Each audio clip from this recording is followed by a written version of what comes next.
Algebra 2 ACP preview. This is our first semester test, year 2019-2020.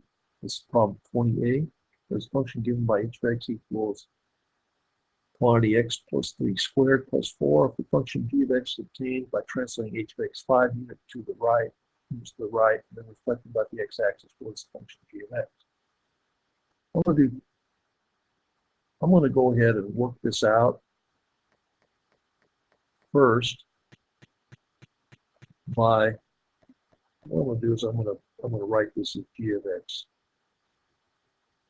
G of x is going to be equal to, well, we're going to take x, and to translate first 5 units to the right, what we have to do is x plus moves to the left.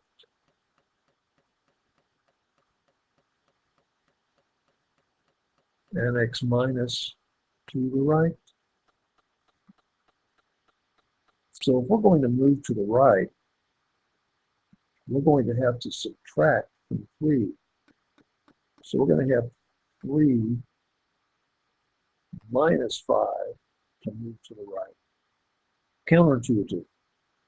But 3 minus 5 is negative 2. So this would be x minus 2 squared plus 4.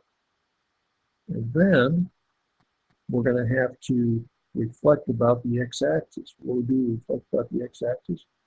We multiply this whole function by negative 1.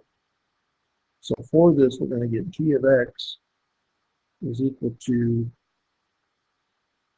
negative 20x minus 2 squared, and then we multiply this 4 by negative 1, so minus 4. So we can now test. Well, I'm going to put the original function first here, and clear these off. We're going to put quantity x plus 3 squared plus 4. And when we graph that function, this is what we're going to see. And I'm going to go ahead and get the grid, because the grid's going to enable us to count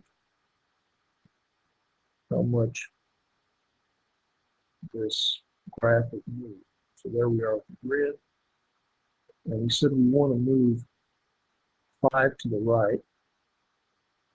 And to move 5 to the right, we're going to subtract 5 from 3. So we're going to put minus 2 here.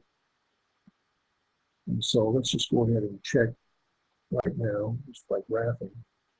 And so we moved 5 to the right. We had this one over here to the left. We moved 5 to the right. Now we want to reflect about the x-axis. Let me go ahead and change 0 to 6 to a standard window. It's going to be easier to see. We should see this down here. Well, what we're going to have to do is take this whole equation and multiply it by negative 1. So if we go, I'm going to go alpha, insert, second insert, and then get parentheses here, and go to the right here, close parentheses, and multiply this whole function here by negative 1. And you should see this thing just turn upside down.